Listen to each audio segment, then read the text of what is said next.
If you're a podcast host, listen up, this one's for you. My name is Allie Jackson. I'm the host of Finding Mr. Height, a dating and relationship podcast that I've been doing for 4 years now, sharing my positive and practical approach to dating that's built on my own life experience. And I wanted to share another experience that I've had, my secret behind monetizing my show. It's called Red Circle, and I was just telling my colleague about how much I love their platform. With Red Circle, not only am I getting a seamless hosting experience, but I also love the support I receive in ad sales. It's not just typical ad sales either. It's targeted opportunities based on my show and my life. And the platform is super simple. You just set your preferences and Red Circle matches you with sponsors that align with your show. You can vet every opportunity and their platform gives you great analytics. More recently too, my Red Circle team has brought me opportunities outside of my podcast on social media to really augment the podcast partnerships, bring them full circle. I just can't recommend them enough. If you want to give it a try, go to redcircle.com to get your free trial. That's redcircle.com for a free trial. The following is brought to you by the Social Suplex Podcast Network. This is All Things Elite.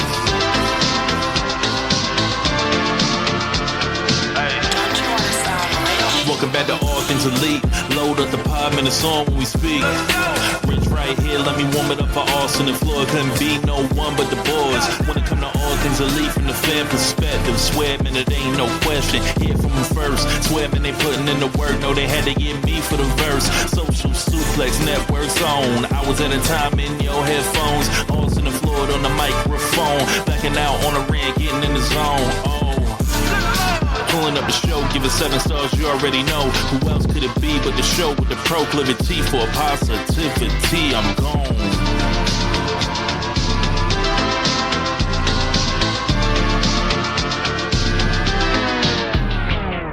Welcome everyone to the AEW WrestleDream episode of Social Suplex's podcast about AEW with the proclivity for positivity. Welcome to All Things Elite. I am Floyd Johnson, and I'm riding solo. If people follow me on Twitter, that's at Floyd Johnson Jr., you will know that I've had a very, very busy week. Wednesday, I went from Oklahoma City to Kansas City, drove to watch AEW Dynamite with my friend Daniel Grindle, and then drove back home, and then I flew out Thursday from Oklahoma City to Minneapolis, because I went with my friend Justin to watch Nebraska at Minnesota on Nebraska at Minnesota in college football. And now I am at the airport, which if you hear the volume at the night, if you hear the airport, I am actually at the airport in Minneapolis flying to St. Louis for WrestleDream. In this time, of course, me and Austin have not been able to lock up our schedules, so I decided to do a quick preview of WrestleDream. So I will not hold you long. I'm definitely trying to keep this less than 30 minutes. But make sure you're downloading this fine show on YouTube Music or Apple Podcasts. Please leave a rating and review.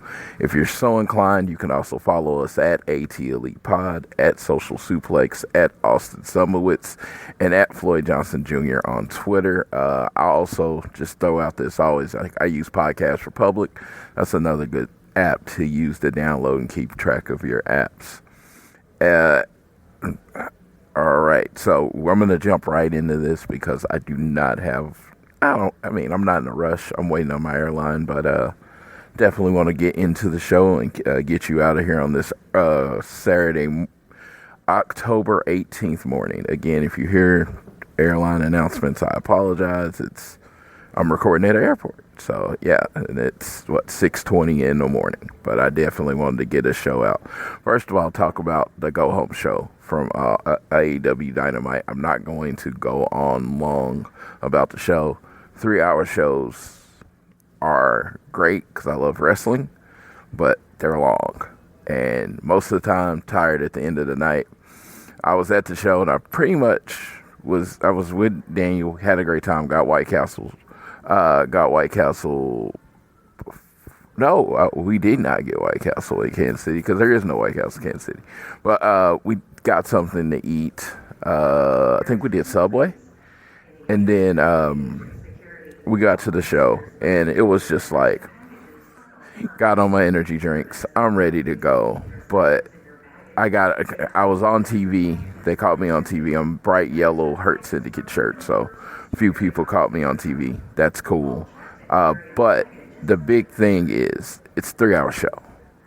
About the third hour, my friend messages me and says, "You look bored." And I was like, could it be that I've been up since 6? I had been up since the yesterday. I had been up since that, and we're in the third hour of the show, and I might be a little tired. So I was not bored. I was tired. Not to say this was the greatest episode of Dynamite ever. I did really think it was a good episode of Dynamite. But as far as go-home shows, there's just not a lot of excitement. There wasn't a lot of excitement built up. Because, again, I was at the show, so I was having a really good time. I was excited. Everybody seemed into it. But then I have to always contrast that to the at-home experience.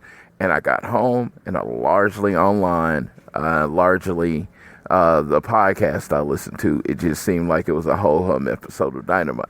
So when it's that, the contrast is that big, I have to lean towards, hey, it was probably just a ho-hum episode of Dynamite. But I will say this, I guess I'm the only person using the term ho-hum. But that being said, I had a really good time. Me and Daniel loved the people I was with. Got to see my friend Liz.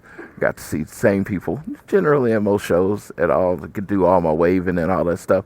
Most importantly, I got to see my friend Rosario Grillo on a dark match against Sidney Akeem. He is formerly Reggie in WWE and NXT. And that was a fun match, but I was a pleasant surprise to see my friend wrestle.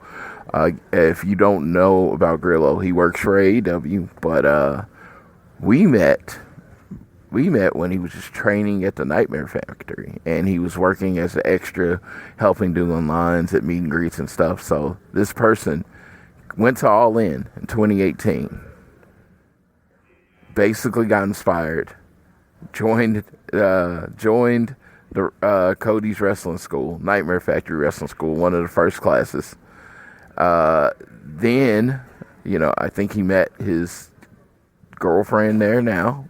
Then he got into wrestling, worked as extra in AEW. Now he works for AEW, and now he wrestles for them all the time. So he went from basically an extra to an actual member of AEW. So that's always really cool. It's like to me, one of the coolest stories. I know there's 100 wrestling stories similar to that. I know no one's story the same, but I'm always impressed by him.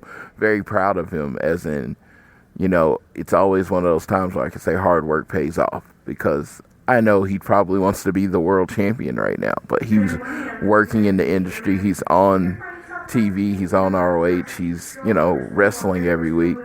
And I just think, from where he was, that is something to very much be proud of. So happy, so happy for my Paisan, because he calls himself the Big Cannoli. Had a really good match. That was really fun. That was actually my highlight of the night, other than FTR coming out and the crowds booing them.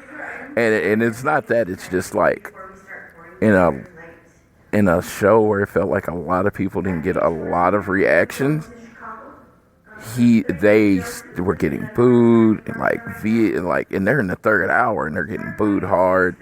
And I'm trying to get I'm standing up trying to get the crowd to quiet down. And Cash looks up and he sees me because I'm in a fucking bright yellow shirt, and he's like, "Calm them down." I'm like, I'm trying. Now it was a pretty cool moment, but this interactions is going to be amazing. And like I said, it was a good show. For me, for the in any audience crowd, I've very rarely, if ever, disappointed. I won't say never disappointed in a live show. I've done a lot of these shows, so maybe I was once and I don't remember. But I'm rarely disappointed when I'm at a live show. I just love wrestling, so I love that live experience. So, but yeah, we're gonna go into some different stuff as we lead into WrestleDream. Slight spoiler. So if you have not watched the CMLL show from last night, you're going to get a spoiler. I can't really tell you how long to skip, but Mercedes did retain her CMLL women's title from Persephone. And then she said she opened challenge to any champion to come to wrestle in the world, to come to WrestleDream and wrestlers. So, yeah, that's going to happen. So that has been it. So as we preview the show, I'll give you my guesses. And here we are. This is your AEW WrestleDream preview. I'm jumping right in. We're going to start with the Saturday Tailgate Brawl. Starts at 6 p.m. Central, 7 Eastern. Take it on HBO Max. So make sure you're tuning in for that. For right now, we got 4 matches announced for it. I just can't see any being any more, so let's go in order. We got Eddie Kingston and Hook in action. They have challenged any 2 members of LFI to a tag match. So that's Eddie Kingston and Hook versus LFI. I imagine Eddie Kingston and Hook are going to win this match. I personally would probably give LFI the win, because it's just, I feel like they've been taking a lot of losses to Kingston and Hook. So if you actually are trying to make this over a several week feud, it can't just be Kingston and Hook continuing to win. Maybe this leads to Kingston and Hook adding a new member to their group, which I don't know if it's even a group or they're just going to be in a tag team, but it's 2 against 4 right now. So it just seemed like this could lead to something, and I don't even know who the member of the groups would be, but, Eddie Kingston and Hook in action. I am going to go with Kingston and Hook as the winner, and I think they'll probably be Sammy staying away, so I think they're going to face Roosh and Dralistico. I mean, they could go Dralistico and Beast Mortos, which I could make it, but I think they're going to go Dralistico and Roosh. All right. Next match on the Saturday Tailgate Brawl, we have a 4-on-4 match where we got the conglomeration and Roderick Strong, because Roderick Strong is insistent that he is not conglomerating. So that is going to be Tomohiro Ishii, Orange Cassidy, Kyle O'Reilly, and Roderick Strong versus the Death Riders, which includes Claudio Castagnoli, Wheeler Yuta, Pac, and Dan Garcia. Going with the Death Riders. I mean, yeah, just going with the Death Riders. I have been long that Roderick Strong's gonna quote unquote turn on Kyle O'Reilly, which I don't know how much of a turn it would be, because he's been very clear that he's not in the conglomeration. He just happens to be friends with Kyle. So I could see that with Marina being in the Death Riders for a long time. And it's just wrestling style and attitude. I have long thought Roderick Strong was more in line with the Death Riders logic than he was with the conglomeration. The only thing that might have been holding him back is Kyle. So I could see Roderick Strong joining the Death Riders, not necessarily in that pre-show, but at some point. We then have in tag action, women's tag action, we have Penelope Ford and Megan Bayne, as I call them Mega Bad. I don't know if that name's trademarked, but they should use the name Mega Bad. I just think that's really cool. And they are wrestling Willow Nightingale and Harley Cameron. So I'm of a dilemma in this, because I am a worshiper of the Willow Nightingale. I think she's great. I love me some Harley Cameron, but Willow's got beef with FTR right now, my favorite tag team. So I'm like, I don't know what to do. But in this match, FTR is not in the match, so that makes me happy. So therefore, I can go for Willow and Harley to get the win. But that's who I'm rooting for. But I do think Mega Bad's going to get the win. I see Megan Bayne pinning Harley Cameron. But I'm hoping this is setting up a one-on-one match between Willow and Harley for a Dynamite soon. So, yeah, but also, you know, if it goes to my earlier logic, Harley and Willow should win, because Megan Bayne and Penelope Ford have pretty much been getting the advantage the whole time. So depends on what they're going to do with the feud, but I am going with Miss Willow Nightingale and Harley Cameron. So then we get to my personal main event of the Saturday Tailgate, and the reason I need to make sure I get to the show early, even though I'm flying in today, I have no control over it, but that'd be cool. It is FTR versus Jet Speed. So if the name FTR wasn't in this tag match, this would still be my main event. But this is the team I've been most excited about FTR working with. Jet Speed, as far as speed, agility, all that stuff, are the teams that FTR has the greatest success with. If you think DIY, you think American Alpha, you think the Young Bucks, they have a great success with teams that are faster than them, more athletic than them, and they do the slow down pace, the work the limb kind of thing. It's my favorite type of match. So I can imagine them doing that in this match. And I just think Jet Speed, to Floyd's sensibilities, to my sensibilities, they have been built as a tag team the correct way. I know there's no real right way and wrong way in wrestling, but my preferred way is how Jet Speed is. They've lost a lot. They've had challenges. They've lost. They're gelling. They're getting better. You're seeing more tag team moves. And I eventually see them being tag team champions. So now you got FTR and Jet Speed working together. That makes me happy. So let's go. Let's go. I am going with FTR because I do think FTR, the tag title division, needs Brodito actually needs a tag team to challenge with, and I think FTR being the challengers at least teasing as the challengers at Full Gear would be good. Maybe that can lead to Christian and Cope coming back. I don't know, but FTR versus Jet Speed, I'm going with FTR. I am rare to say this, I would not mind if Jet Speed wins because, like I said, I like how they've been building slowly. But I don't think the next level would be for Jet Speed to go for the tag titles. And I don't think you want to do the face versus face tag team thing. So I'm going with FTR to get the W here to lead to them getting a title shot.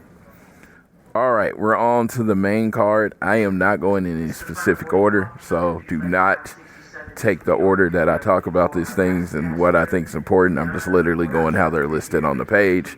First match up, we got a Tornado Trios tag match. The Demand versus the Hurt Syndicate. Tornado, you might as well call this a street fight. Honestly, if there's no tag matches, you can pretty much use weapons on the outside. This is the rubber match in the street fight. Of course, I think in this particular case, the Hurt Syndicate's going to win. But I think if you're really trying to build a demand, which seems like you're doing, especially by giving them a win over Lashley and Shelton Benjamin, you definitely want to continue with that trend, and you have Ricochet pin MVP. Maybe that leads to MVP saying, you know what, maybe I shouldn't be the third member of the wrestling version of the Inside the Ring version of Hurt Syndicate. Might end up them adding a new member because, heard rumors online and all that kind of stuff. So speculate that they might want to bring in somebody a little younger, a little more athletic to do most of the wrestling with the Hurt Syndicate, maybe someone to be a pin eater. So, again, it's me. It's Ricochet pinning MVP again. But in this case, I believe the Hurt Syndicate are going to go ahead and win to keep them strong and moving forward. I'm at this point where I want Bobby in the singles division. I do. I don't, like I said, I've heard a lot of political things about who he's willing to win, beat, who's willing to lose to. Do what you have to do to get in the singles division. I was a big fan of the tag group, but Bobby Lashley needs to be in the singles division, no matter what title he's going out to. And since he is presented as a good guy now, he could be a challenger for Kyle Fletcher. I know he can't say Kyle Fletcher's too small. That dude's jacked. Okada, maybe the next challenger for Hangman. I think there's a lot you can do with Lashley there. But in this match, I'm going with the Hurt Syndicate. Next matchup, Thekla versus Jamie Hayter. Apparently this match was supposed to happen months ago, but issues with Jamie Hayter kept it from happening. Now we have it now. I do feel like it's lost any steam that it might have. I think Thekla has big energy. Jamie's an amazing wrestler. So when it comes down to it, I think they're still going to have a good match. I think the obvious winner here is Thekla. Thekla. I think Jamie Hayter is great. I think she represents, I think she represents AEW great. But in my personal opinion, I just don't think, since she's come back, that she's able to get the momentum back before she left. And I do think it might be because the act that she had before she left was hot. and seem to have some energy behind it. And right now, her as a single standalone person, I don't think there's a lot of energy around her character right now. Maybe that's the booking, which maybe it's not her, but personally, I find it hard for me to care about Jamie Hayter. But Tekla. Is it Tekla or Tekla? I don't know. So you're going to hear me say it both ways, because that way at least half the time I'll be right. She has that charisma. She has that energy. She was a shot in the arm to Julia Hart and Sky Blue. I love the Triangle of Madness. I think we'll get some Triangle of Madness interference here, and I think Tekla gets the win. Next matchup, the AEW World Tag Team Championship match. This is my most anticipated match on the main card because it does have my favorite singles wrestler in AEW, the current IWGP World Heavyweight Champion, Konosuke Takeshita, and his tag team partner, the current AEW Unified Champion, Mr. Kazuchika Okada. They will be wrestling the tag team of Brodito. Brodito, as I've been very open, has been growing on me. I love their energy as a tag team. I have my old fuddy-duddy thoughts on, us being an established tag team, but as they win more, and not even win more, wrestle more, perform more, you see them gelling, you start seeing them feel like a tag team, so they are gaining my respect. The one thing I can say about wrestling fandom, as far as Twitter, Instagram, whatever, you need to allow yourself to be pliable. You need to allow yourself to be flexible. You'll need to allow your mind to change. If you get too set in one way, it's you sound angry, and it's just like, I could sit here and say, I'm still mad Brodito's winning, even though I've been enjoying every match they have. Or I can be like, let's be honest. I enjoy Brodito, and I want them to win, and they are winning, the kind of thing. So, in this match, I am of the opinion, and if you listen to the show, you know this, we're getting Okada and Takeshita, and I think we're getting it first at, World's End, and then getting the rematch at Wrestle Kingdom. So, I think the beginning, well, they've been teasing it, but I think the beginning of the split happens, and I either think one of them hits each other and causes the lows. Only thing I can say is I think Takeshita ends up messing up and knocking out. Mint is still $15 a month for premium wireless. And if you haven't made the switch yet, here are 15 reasons why you should. 1, it's $15 a month. 2, seriously, it's $15 a month. 3, no big contracts. 4, I use it. 5, my mom uses it. Are you playing me off? That's what's happening, right? Okay, give it a try at mintmobile.com/switch. Upfront payment of $45 for 3-month plan, $15 per month equivalent required. New customer offer first 3 months only. Then full price plan options available. Taxes and fees extra. See mintmobile.com. Okada. The reason being is because you don't want the new IWGP World Champion taking a loss in his first match since being the champion. So I'm going with Okada getting pinned by Bandito. And then maybe this leads to Okada-Bandito unified title match. I prefer it being Brody pinning Okada, and then we get Brody versus Okada for the unified title on a Dynamite coming up soon. Maybe even all the way at Full Gear.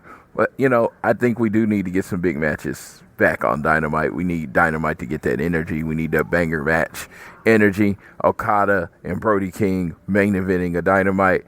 I think that's big match energy. I think that's great match energy right there. Then just officially, I went with Brodito to get the win. Then next match, $500,000 match, Young Bucks versus Jurassic Express. I think it's just as much of a slam dunk that Jurassic Express wins this match. Really, their second match back, first as reestablishing the tag team. I think you go with Jurassic Express. There's the Kenny Omega of it all. I think he might have something to do with this match, and I'm hoping he doesn't, screw over Jurassic Express, but we're going to see what happens there. The real thing I noticed on Wednesday, and maybe I missed something. It felt like I missed the episode of a show because there was the end where the Young Bucks were about to super kick Kenny, and then they decided not to. And Kenny's like, get your guys and all that kind of stuff. It was like the Young Bucks and Kenny didn't want to fight, so maybe they started making up. Maybe I missed this on the episode of BTE. I don't know, because I don't really watch BTE. It's not a regular show I watch every week, but it just like that whole, what is going on here? Like, because Kenny and the Young Bucks been kicking each other for like a year, so why wouldn't they kick them today? So maybe they're telling some kind of subtle story there, but got to keep us up. I'm a weekly viewer, and I had no idea what was going on there, but yeah, I'm going with Jurassic Express. Now, I do like the Young Bucks with money. I think it's hilarious. They said they were going to be more financially secure with their money. And it is weird that, like, this whole money situation, I love storylines in wrestling. I love stories, don't get me wrong. But it's almost like assuming that they don't get a regularly scheduled huge contract. You know what I mean? I'm like, let's take the EVP away. They're still the best tag team in the world. They still work for AEW. So they still should be making a really good salary. So that's always kind of funny. I'm willing to play along, but I just had to point that out to, like, you should still have money. You still should be rich. I mean, I know it might be that trading places thing, but they never showed like, oh, they lost their money. Apparently, they only lost the money that they had won during that match, so they should still have regular money. Or they should at least say that their wives don't let them spend any money or something like that. And that's why, I don't know. I feel like there's an extra layer that needs to be added there that isn't added there. Or there's an extra layer I would like that no one else cares about. I will allow y'all to pick which one that is. Again, that is the airport announcements. I apologize. Next up, TNT title match, Kyle Fletcher versus Mark Briscoe. This is 5. I think this will be my 3rd one that I've been at, and they're always bangers. They're always amazing. Mark Briscoe is a person that I have grown tremendous amount of respect for over the last year. I never thought he was going to be a singles person. I never thought I was going to buy him as a singles person. I thought maybe he'd end up in the trios division. I definitely buy it. I definitely enjoy it.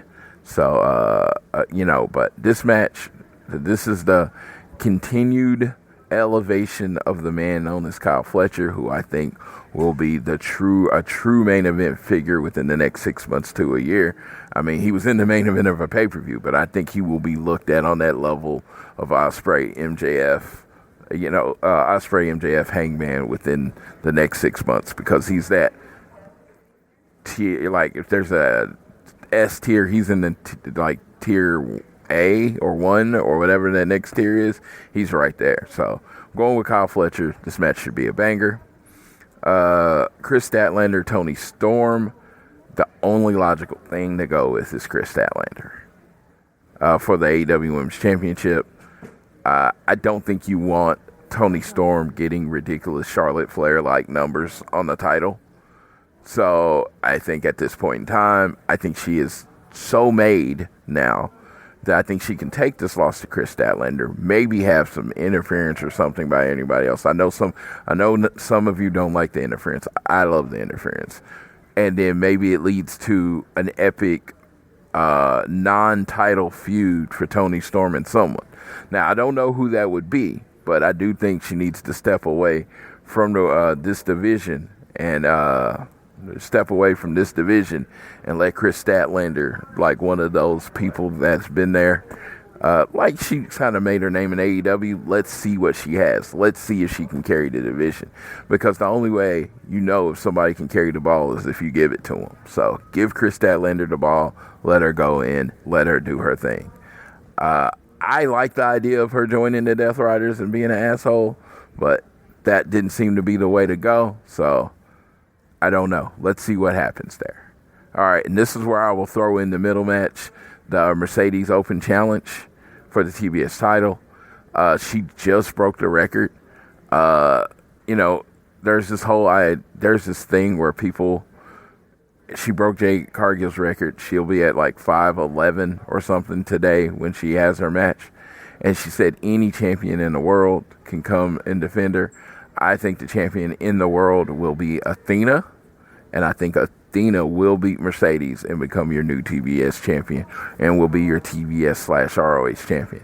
The only reason I say that, I don't know who else are women's champions in the world outside of the company. I don't know what other titles she can take. I mean, I guess you can go Maple Leaf Pro with just Giselle Shaw. But, like, off the top of my head, Red Velvet is technically the co-TNT champion. I don't think they want to do Mina Shirakawa again. I think it's the only name I can think of. But, again, there's so many titles in this country. It could be anybody. It could be anybody. Hell, it could be Chris Statlander. It could literally be anybody. So I would love to see who it is. Very interested in that. So, and I'm hoping we can get some, maybe an announcement on AEW's women's tag match, but tag tournament or whatever. But in this case, I have no idea. I have no idea who is going to be the only. I went with Athena because it's the only women's champion of note. And I was like, if it's Athena needs to beat Mercedes and take the belt. And that way, Athena will have 2 belts. And now Mercedes would be chasing her for her 2 belts to get from 9 to try to get to 11. Because she is Ultimo Monet. But that's just how I see it. We will see how it plays out. Then we have AEW. The way it's listed, this is before it, and it probably makes sense because of how it's presented. But we got the AEW World Championship match. We have Hangman versus Samoa Joe. Hangman's winning. I think it's going to be a good match. If they're smart, they'll keep it right around 20 minutes. I think Hangman basically told you how the match was going to end. It's going to keep going. Samoa Joe's going to keep throwing his best at it. It's not going to be enough. Hangman's going to end up hitting that buckshot lariat and getting the 1, 2, 3. And then moving on to the next opponent, and I'm hoping it's someone that attacks him after this match. I know the world title, but I don't think, for good guys, random heel of the month works. I don't.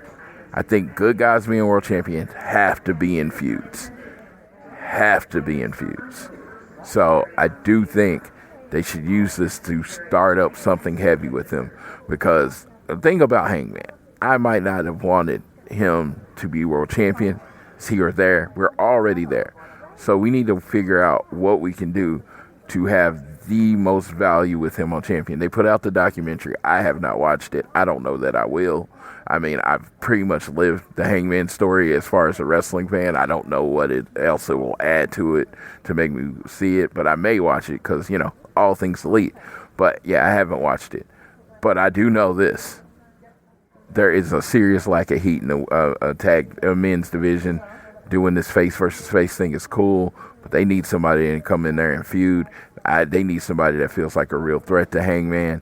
For a second, I thought it was going to be Jay White because Jay White posted ready, but apparently news came out that he's still going to be out for a while. I guess he was just effing with everybody, which is fine with me, but Hangman needs some heat. And then the last match, the I Quit match, Darby Allin versus Jon Moxley. Got a bone to pick with this whole thing. So I'm watching the thing on Wednesday, and Jon Moxley's like, I'm not going to quit. And you're not going to quit, so where are we? Let me remind you that AEW, as I'm sitting here in my AEW is for the Sickos shirt, remind you, the Sickos remember everything. I was at All In. I watched Hangman versus Jon Moxley. I remember Hangman beat Jon Moxley by what? Making him tap. What is tapping? Saying I quit. They are literally equivalent. Tapping is to concede. It's to give up, which it means to quit. They are the same thing. So I literally saw Hangman make Jon Moxley quit. Darby never brings that up. Rewind to the last time Jon Moxley and Hangman were in a Texas death match. How did that match end? Jon Moxley quit. So Jon Moxley quits. He's a quitter. He does say I quit. So my big thing with this was, after Jon Moxley won the title, I did not understand the point of this feud. Because this is the thing. Darby says, I'm going to take everything from you. Okay? I'm going to represent AEW. I'm going to carry the flag for AEW. Hangman beat Jon Moxley in July. Hangman made Jon Moxley quit. Hangman took the AEW title and now represents AEW. What is Darby's purpose? What is he trying to accomplish? Like, seriously, I don't understand. What is he about to do in this match that Hangman hasn't done twice already? I'm like, the Death Riders have no power. They have no titles. They have nothing. So what is he taking away from them? He's like, I'm going to show your group that you quit. They already know he quit. He just quit in July. They were at the show. Again, I love Darby. I want Darby to be great. I'm just like, it feels like you're trying to put the toothpaste back in the tube with this one. It feels like you're trying to, it feels like you're trying to give Darby, you're trying to give two scalps away off the same person. It's like, no, you gave Hangman the scalp. Darby needs to move on. I'd rather see Darby in this match against Claudio or Pac, because it doesn't matter. Hangman's already did the thing. Now, again, if this was like a year later and we're talking about Darby and Darby trying to size himself up as a eventual world champion and he has to go through Mox, cool. But this is the next feud for Mox. It's him versus Darby. So, to me, it does not make any sense. I want it to. As a fan, I'm trying to put my spin on it. I'm trying to put my optimistic view on it. But all I can see is this man is doing something that Hangman's already done. So, in this match, I do think Darby ends up making Moxley say, I quit. Cool. The only thing I can see, and this is it, and this is very WWE, this is very much me been watching wrestling for 20 years. Darby and Mox get to the match. Neither one will say, I quit. Claudio, Pac, Dan Garcia, blah, blah, blah. Bring down a broken and beaten Sting. They threaten to drop him on his head if Darby doesn't quit. Darby then quits. That's how Moxley wins. But I just think, out of all the comebacks, the coming from the mountain, all that stuff, how does Darby not beat Mox at least once? So in this particular case, I'm going to go with Darby, but I feel like almost makes more sense for Mox to win. Again, I don't like, generally when you have these kind of matches, it's supposed to elevate Darby.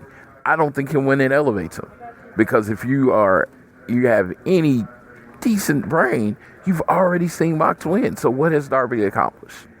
So the crowd will pop. I'll be there. I'll pop. If you can see me on screen, you'll see me jump up, go, whoa, and say Darby, because I want to be a part of the show and I want to enjoy the show, but it doesn't make any sense to me. So we will go from there. That is your WrestleDream preview. Quickly as I go through it, I have the Death Riders beating the conglomeration of Roddy Strong, Eddie Kingston and Hook beating whatever team LFI brings out, but I picked Roosh and Dralistico. FTR beating Jet Speed. Of course they're going to cheat, because, they cheat. Willow and Harley getting the pin over Megabad. Trios, I got the Hurt Syndicate. I got Thekla beating Jamie Hayter.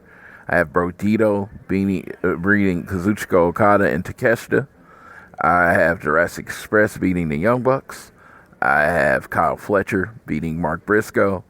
I have Chris Statlander beating Tony Storm.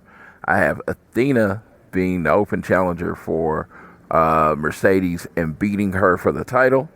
And then I have Hangman beating Samoa Joe and Darby beating Jon Moxley. So that is your WrestleDream preview. I did what I didn't think I can do. This is right under 40 minutes. So I'm going to wrap this up quickly because I think I'm bored soon.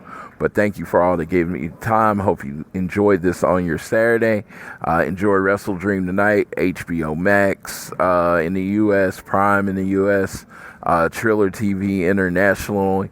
Make sure you watch it any way you can. Make sure you're a part of the Social Suplex Discord for the best live chat in wrestling. So there'll be a live AEW thread there that you can watch, that you can talk and do your little watch along and give your thoughts and on it.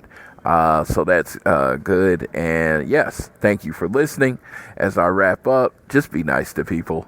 I say that so much because, people are mean sometimes. So just be nice to people. And you know what? It's okay to have favorites in wrestling. And it's okay for them to be your favorite wrestlers. It's okay for you to watch every one of their matches over and over again. It's okay for them to be your comfort thing that gives you comfort. But in the end, and I know people are going to hate them, they are men doing a job. Their job is to be a professional wrestler. It does have a certain level of fan interaction with it, but their job is to be a wrestler. You enjoy watching them perform their job. That's it. That is where the line is with them. I know they're not your friends, they're not your family, they owe you nothing. And I'm not talking about people that are actually friends and family with people. Please, I'm talking about the regular run-of-the-mill fan. They're not your friends, they're not your family. They are people that do something really well that you enjoy. And that is great. Buy your tickets, buy the merch, do all that stuff. Go to the sanctioned meet and greets. But please, when they're at their hotel, leave them alone. When they're at their airport, leave them alone. And I know some wrestlers like, yeah, come on up to me, and that's great. But for the most part, read the room. Read the room. If maybe they're just standing there getting coffee, right? And they're not talking to anybody on the phone, and they might not bother you. Might not mind you bothering them. Maybe. But kind of read the room. If you see them with their family, you see them with some headphones on. I saw Keith Lee once at a coffee thing, and he had his headphones on. I doubt he was even listening to anything. But it really didn't look like he felt like being bothered. So we stayed away. And then there was that one guy that came up, and then Keith Lee's like, no. And he's acting pissy. He gave you every universal sign that he did not want to be bothered. The scowl on his face, the headset that he had on, he's focusing on what he's doing. He gave you every sign in the world that he did not want to be bothered. And people, one guy still went up to him. So I'm saying, do your best. I know some people have social deficiencies where they can't read things. Do your best. But most part, if you have one of those deficiencies, just don't go up to the wrestler. Just don't. For you, that's just not something you can do. Because I would rather you err on the side of not bothering them than, having awkward interaction where you come away feeling bad. It's kind of a situation I'm saying to protect you. This wasn't supposed to go that long, but Dax posted something yesterday and that kind of bothered me. And then early this week, CM Punk posted it and other people posted it. And it's just it's probably the same that it's always been. But it feels like because I've seen all these messages, it may be getting out of hand. You see them at the airport. Airport's a stressful situation. Maybe give them a head nod or a wave if you have to acknowledge them at all, and then go about your business. You're at a coffee place or whatever. The best time to meet a wrestler is at their meet and greets. That is the best time. That is time they have set aside to talk to their fans. But I know they don't do as many as they used to, or you got to go VIP. So I understand when you see somebody, if you see Moxley at a Subway, you want to say hi to him or whatever. But keep it short, keep it simple. If they look like they're in a hurry, let them be in a hurry. And then, like I said, if you can't pick up on the social cues, err on the side of leaving them alone. Literally, if you're wearing an AEW shirt, if you're looking at them and they see you recognize them, I've had wrestlers came over to me. I was in London. I was coming back from All In, and me and my wife were sitting there, and we're in our AEW stuff. Sting came up to us. We weren't even staring at him. I was literally on my headset, or I was talking to her, looking at our phone. Sting came up to us. He's like, I saw you wearing your AEW stuff, and we had a good chat. But the great thing is, I did not bother that man. He came up to me, and I was just like, so I'm not saying that's always going to happen. I'm not saying you have the come hither and talk to me face like I do. Not everybody can be me. No, I'm just kidding. That was a total joke. But seriously, just do your best. That's all I can say. Whether it is home, work, or school, always do your best to be elite.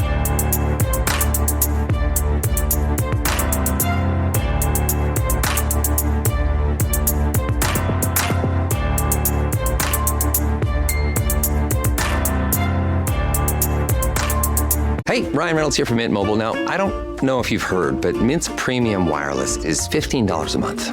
But I'd like to offer one other perk. We have no stores. That means no small talk. Crazy weather we're having. No, it's not. It's just weather. It is an introvert's dream. Give it a try at mintmobile.com/switch. Upfront payment of $45 for 3-month plan, $15 per month equivalent required. New customer offer first 3 months only. Then full price plan options available. Taxes and fees extra. See mintmobile.com. If you're a podcast host, listen up, this one's for you. My name is Allie Jackson. I'm the host of Finding Mr. Height, a dating and relationship podcast that I've been doing for 4 years now, sharing my positive and practical approach to dating that's built on my own life experience. And I wanted to share another experience that I've had, my secret behind monetizing my show. It's called Red Circle, and I was just telling my colleague about how much I love their platform. With Red Circle, not only am I getting a seamless hosting experience, but I also love the support I receive in ad sales. It's not just typical ad sales either. It's targeted opportunities based on my show and my life. And the platform is super simple. You just set your preferences and Red Circle matches you with sponsors that align with your show. You can vet every opportunity and their platform gives you great analytics. More recently too, my Red Circle team has brought me opportunities outside of my podcast on social media to really augment the podcast partnerships, bring them full circle. I just can't recommend them enough. If you want to give it a try, go to redcircle.com to get your free trial. That's redcircle.com for a free trial.